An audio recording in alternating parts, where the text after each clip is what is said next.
Hey, what's up?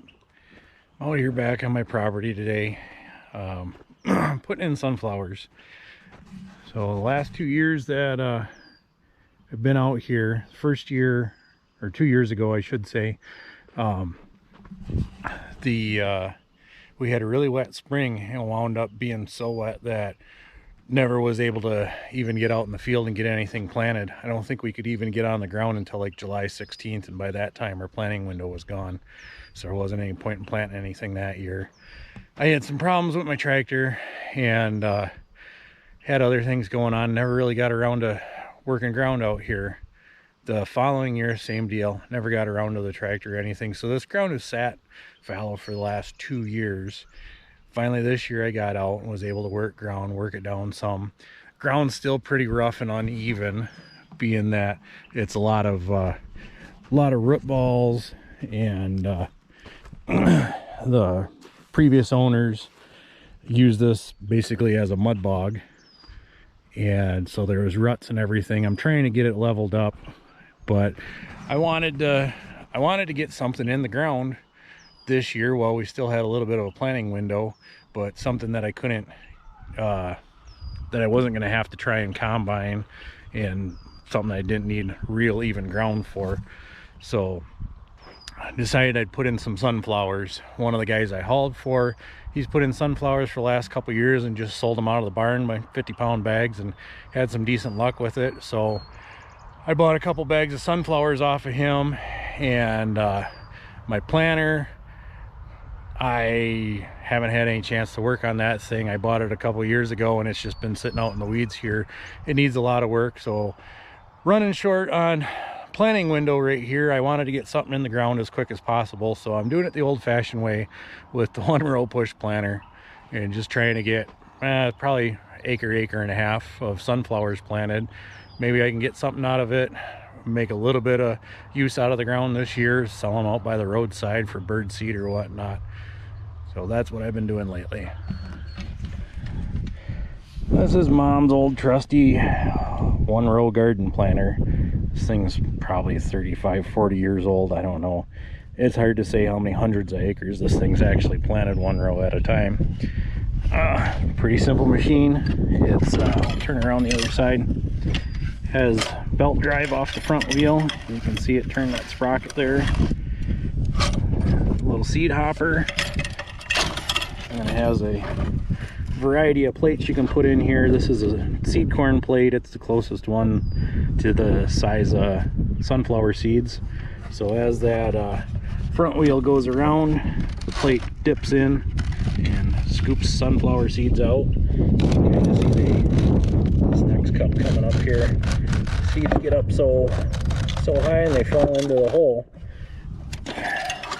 They drop down through this little chute, this opener here. This opens up a little trench in the ground.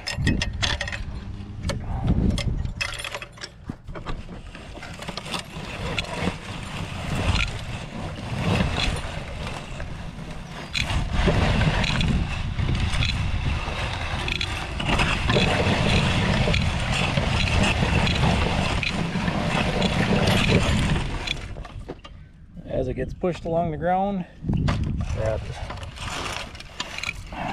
trench opener opens up the trench. This chain behind it drags along the ground and kind of drags dirt over the top of the trench, covers it with seed, and then this back wheel just packs it down firm and tight. One good thing about planting this way is I'm basically walking every square inch of this field as I'm planting it. So as I go, I see these rocks, I got time, I can pick up these rocks, anything, you know, about the size of a softball. I can just take that, send her to the end of the field there. That way when I'm done with all this, I'll have a nice pile of rocks at the end. I can come along and pick them all up. As you can see, I don't really have any shortage of rocks in this field here. This is where I'm kind of jealous of the European guys. A lot of their fields have been in production for over 1,000 years. The majority of the fields in the US here have been, I know, some on the east coast may have been a little over 200 years in production. So this stuff here, probably less than 100 years, if that. We haven't had time to pick all these rocks yet.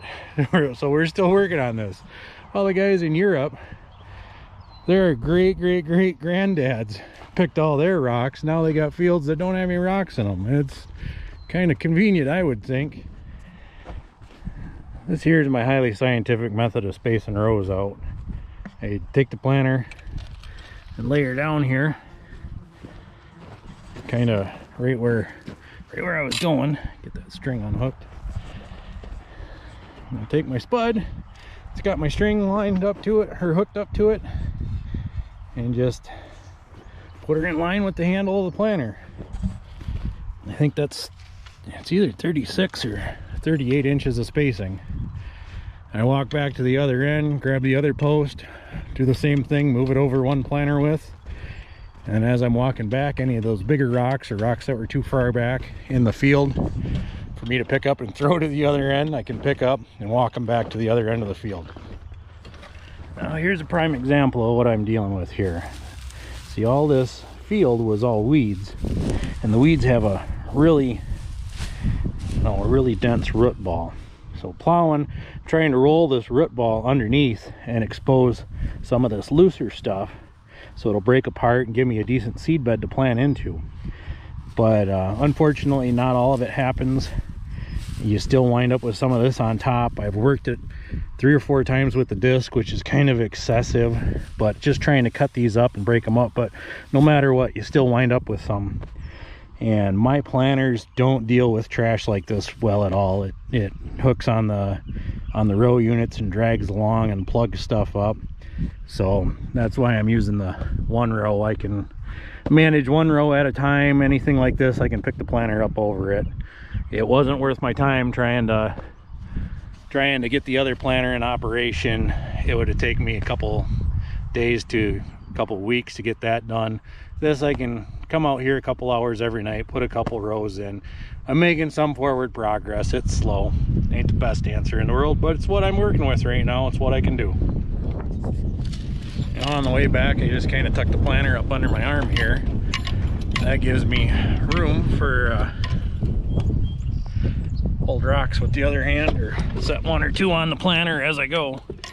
And that way they all make it to the end of the field, and I don't have to deal with them later. There you can see I can stack quite a few rocks on that handle as I'm walking. Every once in a while you find one that you just kick. And there. Gives me a workout. Gets all the rocks to the end of the field at least. Now, having the string to follow is how I keep my row at least fairly straight.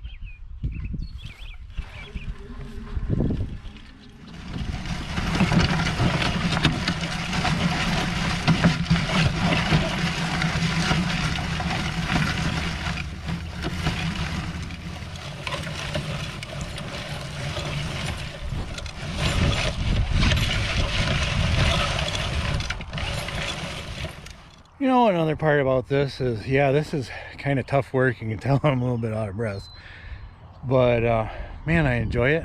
I mean, look at what a nice day it is out here. I got all this beautiful ground around me. Listen to the birds chirp. Out enjoying the sunshine. I mean, I get to check over my property, get to work with all my old junk, get to listen to the train, watch the train go by.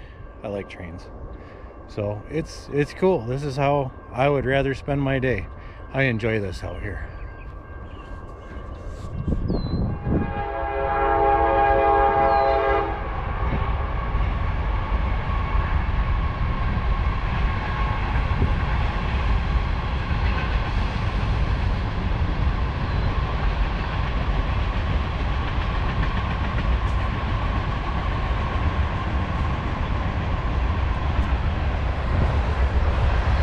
So that's a little bit of what I've been up to lately. I'll check back and let you know how it turns out. Who knows? Maybe this stuff will mount to something, maybe it won't. I don't know. It's just something worth a shot, worth trying. Never know until you do it. So that's what I'm doing. Later.